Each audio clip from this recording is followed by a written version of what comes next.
Selamat datang. Pernah nggak sih kita bertanya-tanya gimana caranya sebuah keyakinan itu bisa berubah dari yang tadinya cuma kata-kata di bibir menjadi sebuah dunia yang utuh dan hidup di dalam hati? Nah, hari ini kita akan kupas tuntas tantangan spiritual ini. Yuk kita selami bareng-bareng. Semuanya itu berawal dari sini. Tauhid itu bukan ya sekedar konsep di kepala, bukan. Ini tuh ibarat jantungnya Islam, urat nadi yang bikin agama ini jadi hidup, yang bikin ibadah kita punya nyawa, dan akhlak kita jadi benar-benar tumbuh. Ini pusat dari segalanya. Oke, jadi ini peta perjalanan kita hari ini.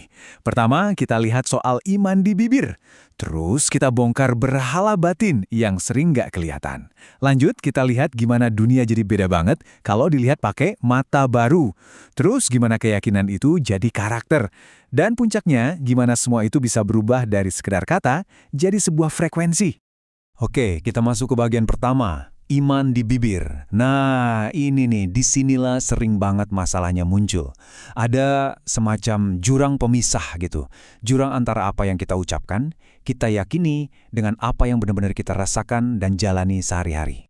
Coba deh kita lihat perbandingannya. Bedanya tuh kelihatan banget. Di satu sisi ada iman yang sifatnya ya cuma pengetahuan, cuma teori, hafalan, cuma kata-kata yang keluar dari mulut. Tapi di sisi lain ada iman yang benar-benar hidup. Dia itu jadi kesadaran, jadi pengalaman. Bahkan saking meresapnya, dia jadi napas kita. Jadi realitas yang kita jalani, bukan lagi cuma bahan omongan. Dan ini contoh yang paling gampang kita temuin sehari-hari. Kita semua pasti pernah ngalamin kan?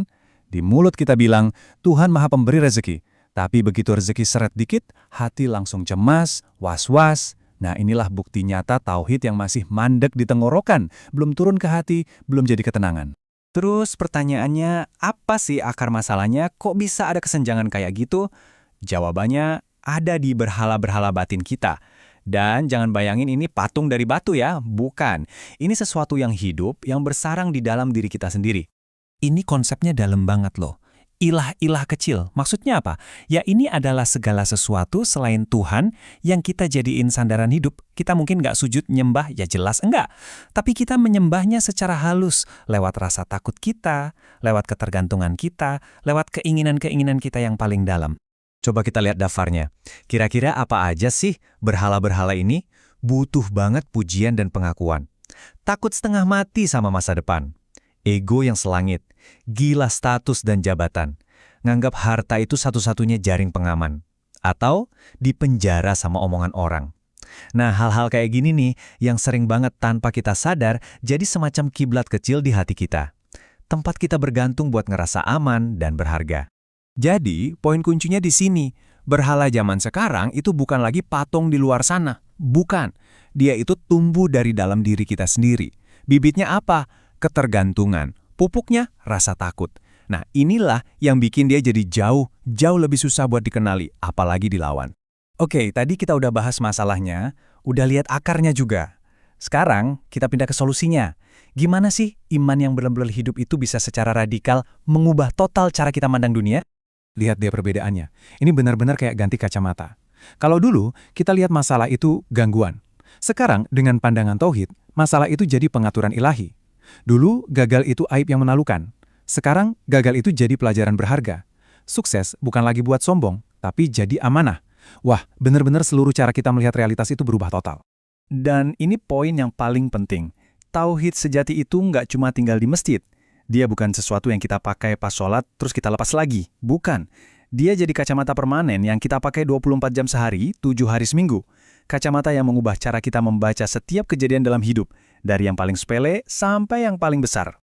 Perubahannya itu nggak berhenti di cara pandang aja loh, jauh lebih dalam dari itu. Yuk kita lanjut lihat gimana keyakinan ini, pada akhirnya benar-benar ngebentuk ulang siapa diri kita, karakter kita, perilaku kita, semuanya.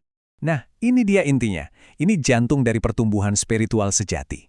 Tujuan iman yang hidup itu bukan cuma nyingkirin Tuhan-Tuhan lain, tapi yang jauh lebih dalam adalah melarutkan si aku, melarutkan ego kita, sampai yang tersisa di hati itu cuma dia. Dan coba bayangin, begitu si aku yang egois ini mulai memudar, lihat deh apa yang muncul secara alami. Kesabaran yang dalam banget, kelembutan yang bikin adem, kejujuran yang gak bisa goyah, kasih sayang yang luas tanpa batas, kemampuan buat memaafkan dengan ringan. Semua ini bukan hasil paksaan loh. Ini buah yang matang dengan sendirinya dari hati yang udah nggak lagi disetir sama ego. Ini jadi pertanyaan yang nusuk banget, tapi penting. Kenapa ya ada orang yang ngomongin iman paling kenceng, tapi hatinya justru paling keras? Mungkin jawabannya ini. Tauhid mereka itu cuma nyangkut di kepala, cuma jadi pengetahuan tapi belum turun jadi karakter, belum sanggup melelehkan egonya. Nah ini beda tipis tapi krusial banget antara sekedar tahu jalan sama benar-benar berjalan di atasnya. Dan sekarang kita sampai di puncaknya, di tujuan akhir perjalanan ini, yaitu sebuah keadaan batin di mana iman itu bukan lagi konsep di pikiran, tapi udah jadi semacam frekuensi jiwa kita. Coba deh rasain kalimat ini. Iman yang hidup itu bukan lagi teori, dia bukan lagi kata-kata, dia adalah frekuensi, getaran jiwa, sebuah keadaan batin yang rasanya tuh stabil, hening, dan bening. Hasilnya gimana? Pertama, kita bisa tenang di tengah kekacauan. Kedua, kita bisa tetap yakin meskipun jalan di depan nggak kelihatan. Dan yang ketiga, kita bebas, benar-benar bebas dari penjara pujian orang lain. Pada akhirnya, inilah iman yang kita semua cari. Iman yang bukan bikin kita ngerasa paling benar sendiri, tapi iman yang menyembuhkan, yang membawa kedamaian sejati. Iman yang bisa mengosongkan hati kita dari apapun, kecuali dari yang ilahi. Ini ada analogi yang bagus banget buat nutup pembahasan kita. Bayangin, aturan-aturan agama itu kayak tubuh.